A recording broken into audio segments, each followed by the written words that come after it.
one, David Morgan in there too. Engaged here, red lights on, and away, all safe away. Oh, not a good start for Mark Goodings, not a good one at all. And I think it was a rough man for that to make some avoiding action to get round him on the leaders on well into the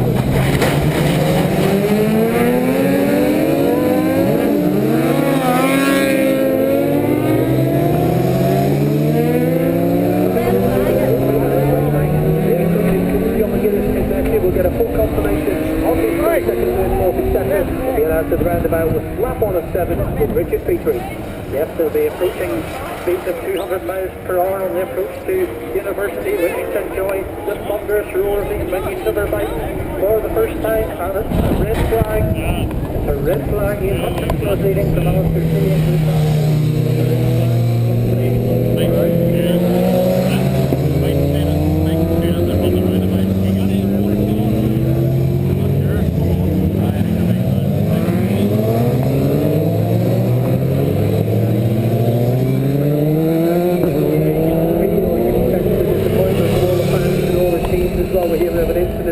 At the moment, as soon as we find out all the details on it, we will let you know. But unfortunately, this Superbike race, well, we didn't even get half a lap in. We got just about half a lap in, and unfortunately, it was red flagged. And well, a bit unfortunate, Coatsy again, and no look for the organisers. No, I mean nobody wants to see this, but so obviously an incident out on the track. We hope everybody's safe. At least the sun's out then, while we're going to have this little bit of a gap, and we'll scurry off, see if we can find out some information. Hopefully it won't be that long. Okay, we'll head back to Joel and Michael and Liam and Jeff in the studio. Well, it's the last thing we wanted to see, of course, and another red flag, and it seems that no matter what's going to happen, Jeff, they're not going to get a race completed at the first kind of asking the way things are going today. No, that's the way it's looking at the minute. We're not sure what has happened yet, but yeah, it is. It's just disappointing. It's frustrating for everybody. We had a fantastic 600 race there. That's all we want to see is the rest of the programme running through good. How many bikers are there? Exactly as well, because it's been the best time for stars for what has been all day. So look at the crowd we've seen on our TV here, and big crowd turned out today as well. The helicopter shots. It's disappointing for everybody. Many of them have been in touch with us, so it's opportunities like these that we can use to try and get those messages out that people have been sending. As a third attempt, this is the third text as we need to get this. A third attempt for a shout out to Donald and the Martin family and Eddie. They've been in touch. Give the McNallys a shout out on the radio. They're sitting in the motorhome eating, drinking and listening to great radio commentary, so it must be another station providing commentary for the Football 5 Live 300. Can I say hello to Nicole Martin, who's at her first Northwest 200. There's quite a few Northwest 200 debutants have got in touch in terms of spectators, which is good. Seems to be, yes. Also, can we say hello to the Magnificent Seven who are watching from Davy and Jennifer's house on the first bend? Brenner, I'm struggling now. There was one of them in Coronation Street as well. Yes.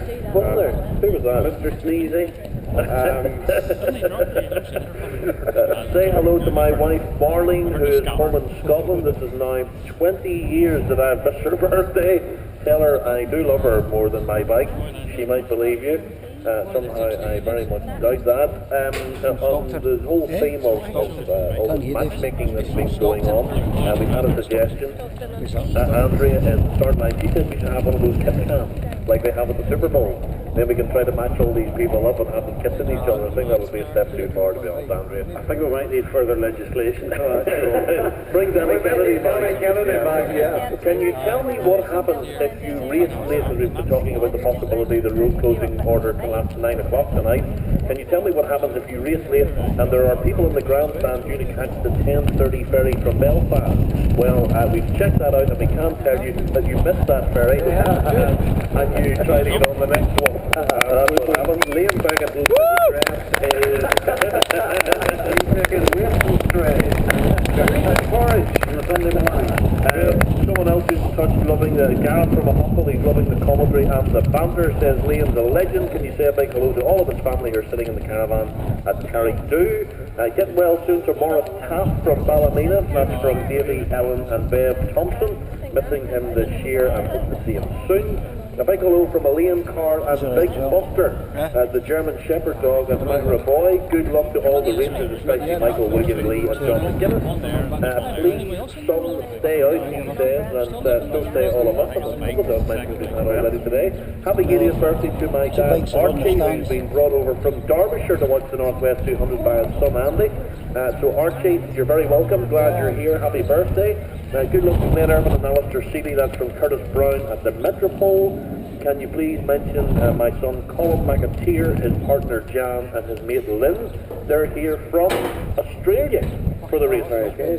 Great effort that, so thanks for coming all the way from Australia. I hope you're enjoying the climate.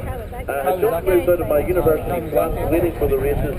That's from Pete and Ed at Station Road. Could you please say hello to everyone who works for Philip McCallum's motorcycle? Not Philip McCallum's, I was even on the Twitter. Enjoy the bikes, enjoy your day off, Philip, they say. And good to see Liam jogging around Ballymoney. I'm jogging around Ballymoney all the time, every morning. Yeah, there'll be a 5 pound note blowing in the breeze, was there? Best wishes from Sean, Artie and George, who are listening. They're waiting in Daisy Hill Hospital for heart surgery, so all the best to you three, and good luck for the surgery. Hope you're enjoying the afternoon coverage. And a big shout out to the fella in the grey coat who's so excited about the racing up at your grandstand that he can't sit down. He's having the North Best, or his best ever Northwest, perhaps that should read. Liam, Helen Beckett, and daughter Gemma from Ballinamore are at Carrickview Caravan Park, and you missed Helen's tuna and onion sandwiches. If you start running now, you'll maybe make it in time for some egg and onion one. I'm never very far from Ballinamore in the mornings when I'm out my run, so Helen, I'll probably call tomorrow morning, keep a couple for me, and I'll call that direction. May not be any less. It's Kitty and Courtney here. Can you tell Jeff McMullen that we said happy 21st birthday? Love you lot. Oh, thank you very much, Gareth. 4 kisses for that one, Jeff. Joel, can you please give a shout out to Scrapper the dog who's watching at Metropole? These loads of dogs. These dogs are very, very intelligent, being able to check these trappers themselves. Joel, can you give a mention to Malaya Glenn, Julie Mulholland, who's up at Fort Roach? Billy says Billy and Billy are running out of food at the start of my grandstand. Could someone please bring them a big feed of chips, soon? Just go up the steps and see Dave Moore. He'll have the comment with us. Yes, he's there. Hello from the platform Mountain Herbie, who's on top of Black Hill. At least I managed 1 lap on the push bike at 6:30 this morning. Very impressive. That's more than most competitors earlier in the day. Well, we've had a good race since you sent that one, so that's a bit better now. Herbie, hope you enjoyed that race, although it probably took him an hour, he says. Safe home all. An hour at 5:30 in the morning, got a lap on the push bike. That's pretty impressive, Michael. Could you manage a lap of the circuit on a push bike in an hour? 9 miles? Not at 6 in the morning. No, 9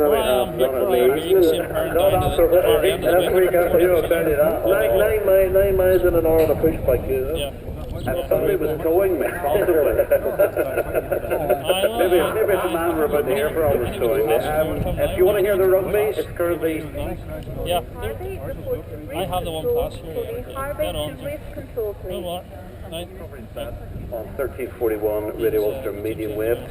Here at the Northwest 200 we have had an incident, shall we say. I think it might be a major incident. We find out more information and bring it to you as we get it. So there's going to be, sadly, another delay here. So that's a chance to hear another one of our Meet the Rider interviews, little segment cut to music. We picked the fellow who podiumed there in that exciting finish. He finished third, the man from Maguire's Bridge in County Fermanagh. Bit of a cheeky chappy. Our first question to Lee Johnson was, pick a song, please. Favorite song at the minute is James Bay, Hold Back the River. I don't know, it's a bit of a decent tune, and sort of listen to a bit of everything, and can't really say Dolly Parton on here, can you?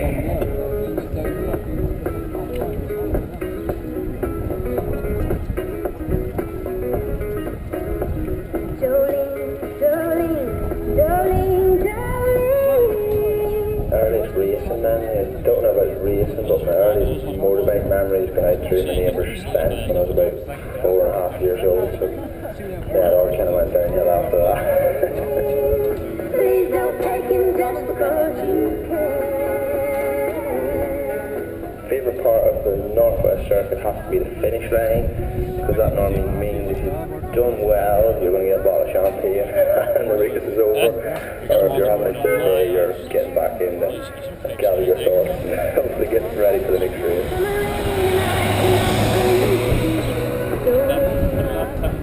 Least favourite part is probably the start line, because that's where you sit and get nervous.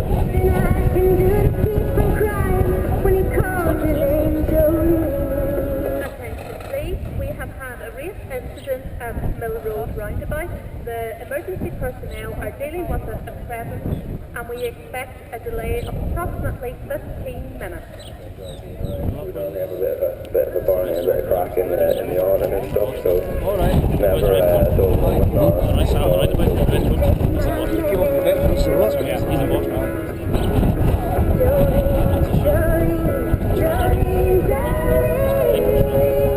Racing hero would have to be Richard Britton. He's local lads from around me and stuff, and he's a top road racer and probably the only racer around me and stuff, so it was easy to look up to Richard, yeah. So, He's done everywhere he goes. Biggest character in the paddock. Don't know, a tough one. Definitely not me. I'm quiet and shy, so probably has to be between Michael Dunlop and Gay Martin, I suppose, you know what I mean? The two big names for different reasons, so yeah, either one of them two.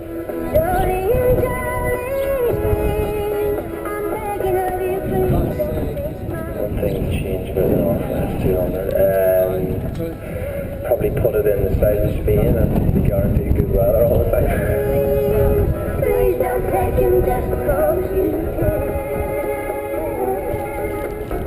Bike I would like to ride and why. I suppose I wouldn't mind to go on something like Rossi's GP bike, but I'm really into classic bikes, you know what I mean? So any of the Grand Prix bikes from the 70s or 80s, something like that, I'd definitely like to go on.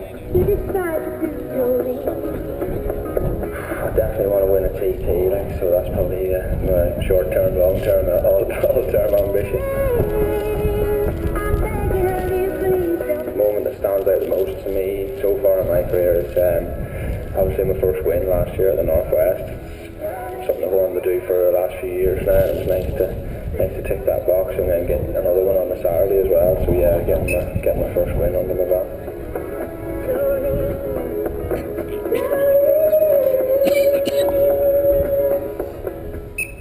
That's the big Dolly Parton fan, Lee Johnson, quiet and shy, wants the Northwest 200 to be moved to the south of Spain. That's, I think, a thumbs up from all around the table.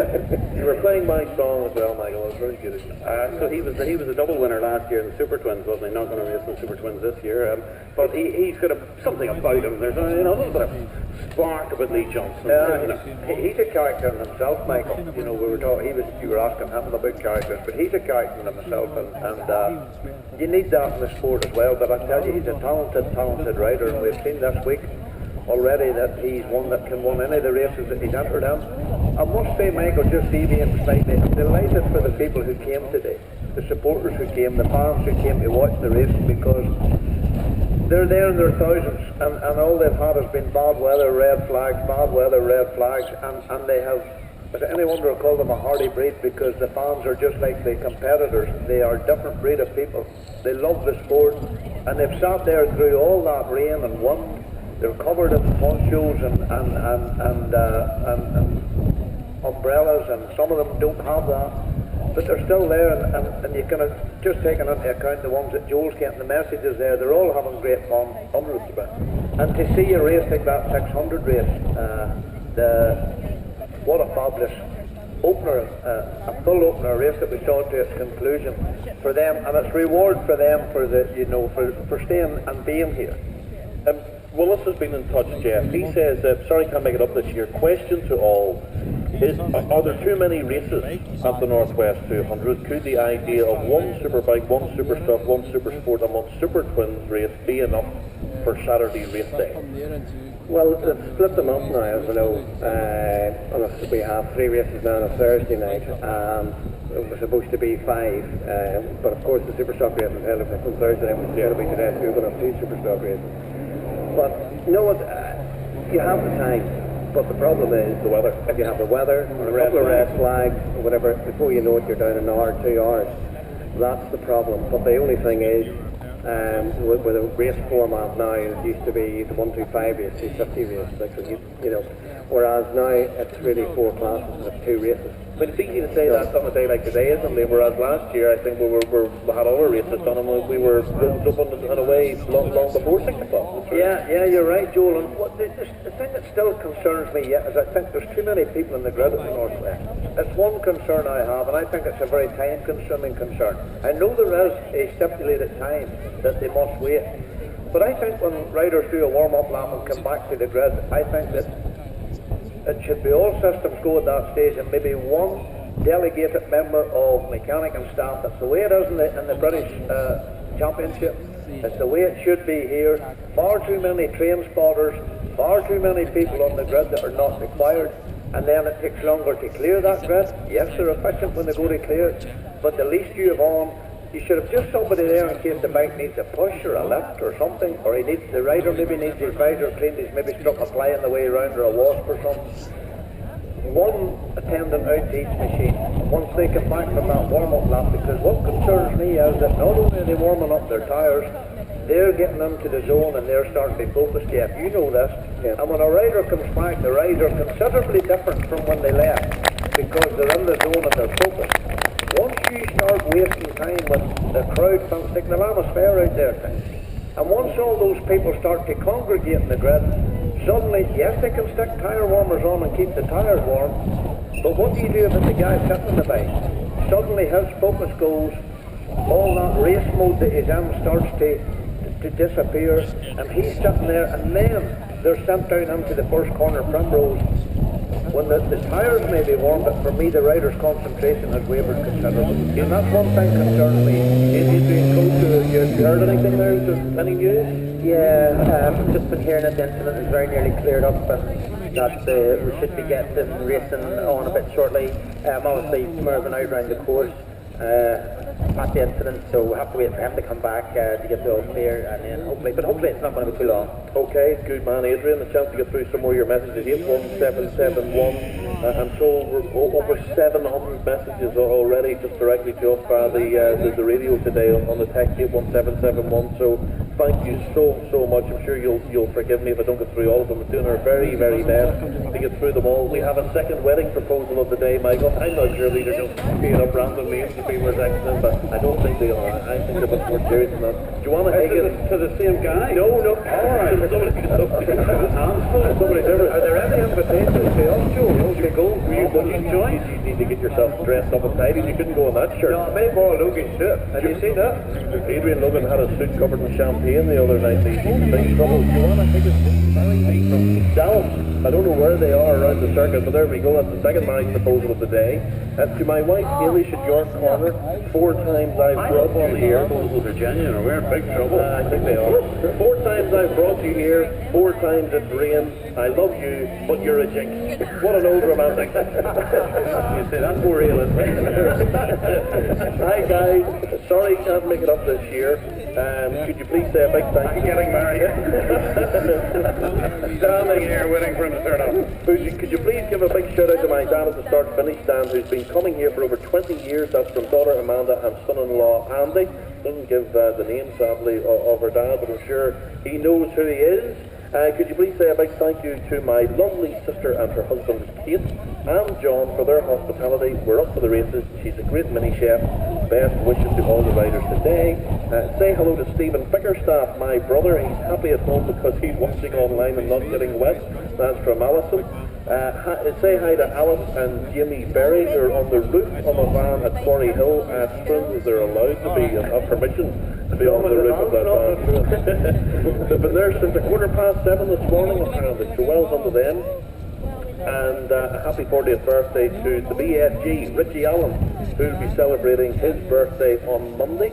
That's from Anne, and can you say a big hello to Jordan Boyd and Claire Davison on their first Northwest together. Romantic day. That's from sorry. That was Michael running in the background. The one that sat right there. That was Mr. Black. No more noise. That was from Laura Boyd. out to Lindsay on the grid, who's getting married on Senior TV Day. Not long now. Party much love in the air. Joel, could you give a mention to Judy Mulholland from the Lion, who's up at Portrush today? No dogs. Yes. Can you say a big hello to Mark and Sophie Gray? They're watching the bikes today. That's from their dad. We'll finish off these ones on this stage. Katie and Courtney are here. Can you tell Jeff McMullen that we said happy 21st birthday? Doesn't this work out well if you get your word okay out of your bid? A lot over, Jeff. A lot over you, Bob.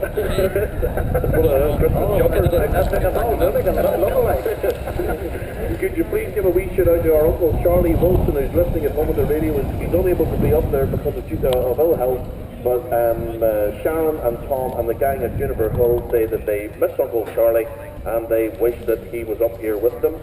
Dave, Dee, Dozy and Vicky, Mitch and Titch, who are sitting in the start-finish grandstand. That was a boy band. They're thinking they'll put the band back together. Keeper Litchie boys, happy birthday, Jeff. That's from Mick Chat. Joanna Higgins, we've already done that married one, we're not doing that again, so there we go. And can you say hello to Raymond and Phil? They're beside the start-finish line. We're two bald men under a blanket, and we look like a set of drumsticks in someone's pocket. I don't know if that could have gone anywhere. I've one here, sorry, from Kenny Meadow. Also, Kenny, a good friend of ours, Graham's father. Graham's father, yes, and he says, please say a big hello to the bald eagle at the Metropole. The bald eagle. Don't mention the dog license he got. I heard the bald eagle was taken out by the roots. I heard that. Well, he got the dog license in America. So, Kenny, we got your message, and there it's delivered. The only saving grace was the people in America didn't know what the dog license meant. That was the only good save. That's 24 minutes to 4. We're getting this incident cleared up. Let's get a quick sports update from Grant Cameron. How are Ulster getting on, Grant? Yes, final day of the Pro 12 regular league programme, and Ulster are just ahead now, 5-3 against the Glasgow Warriors at Scotstown by a Finn Russell's penalty, putting the home side ahead early doors. But Chris Henry's try has, well, we're waiting to see if the conversion will come, but it's 5-3 for Ulster at the moment. They've had a couple of problems with injury. Michael Merva was taken off. League leaders Ospreys, they are at 10-0 ahead against Connacht. Third place Munster 28-10 against the Dragons, and Leinster 10-3 up against Edinburgh. And Ian Humphreys has successfully converted that Henry try. So 7 points to 3 now for Ulster against Glasgow. In football, Southampton midfielder Saido Marnie scored the fastest hat-trick in Premier League history in a 6-1 win over Aston Villa. Sorry to rub that one in, Michael. Republic of Ireland international Shane Long scored twice in that game. Newcastle United are ahead at relegated Queen's Park Rangers.